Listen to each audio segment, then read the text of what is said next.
जय माता दी। दुर्गा सप्तशती का 5वां अध्याय। चंडमुंड के द्वारा अंबिका की प्रशंसा सुनकर शुभ का उनके पास दूत भेजना। आओ शुरू करते हैं। इसी मेघ ने कहा, पूर्व काल में सुम निशुम नामक असुर ने अपने बल के मद से इंद्र का त्रिलोकी राज्य और यज्ञों के भाग छीन लिए, और वह दोनों इसी प्रकार सूर्य, चंद्रमा, धर्मराज और वरुण के अधिकार भी छीनकर स्वयं ही उनका उपयोग करने लगे। वायु और अग्नि का कार्य भी वही करने लगे, और इसके पश्चात उन्होंने जिन देवताओं का राज्य छीना था उनको अपने अपने स्थान से निकाल दिया।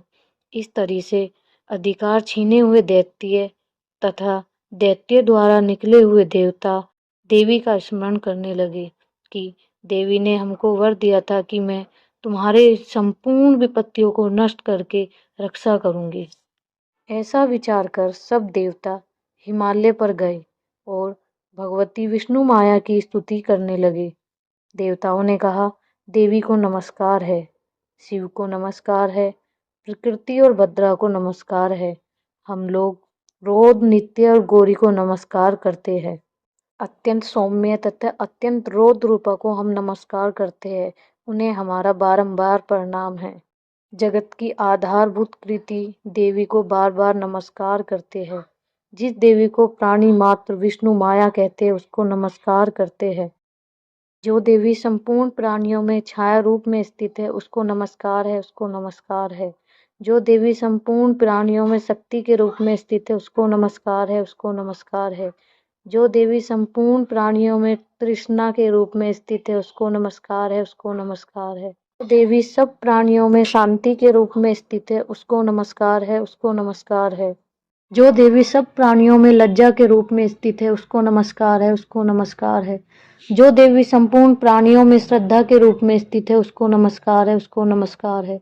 जो देवी संपूर्ण प्राणियों में क्रांति के रूप में स्थित है उसको नमस्कार है, उसको नमस्कार है।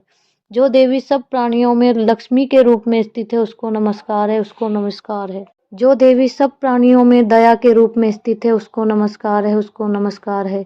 जो देवी सब प्राणियों में तुष्टि के रूप में स्थित है उसको नमस्कार है, उसको नमस्कार है।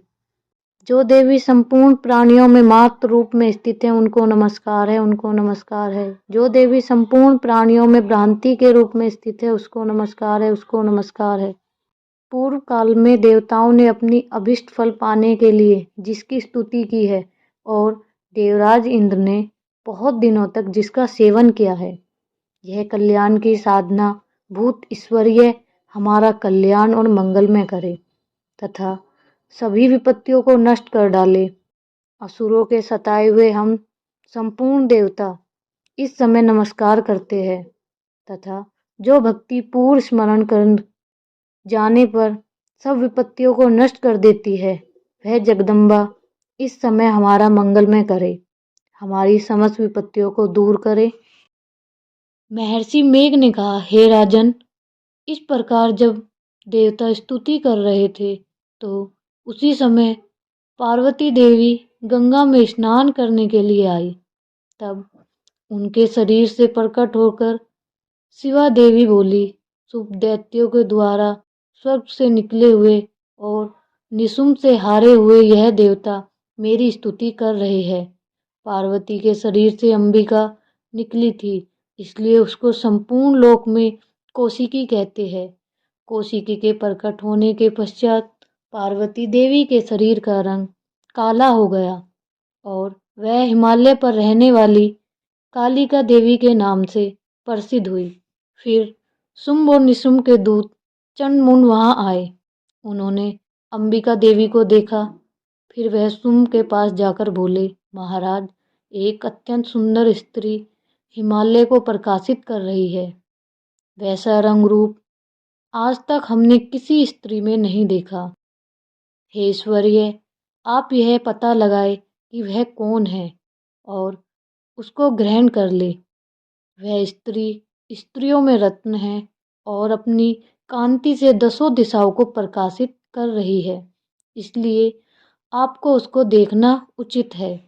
हे प्रभु, तीनों लोकों के हाथी, घोड़े और मणि इत्यादि जितने रत्न हैं वह सब इस समय आपके घर में शोभामान है। हाथियों में रत्न रूप ऐरावत हाथी और उत्सर्व नामक घोड़ा तो आप इंद्र से ले आए हैं।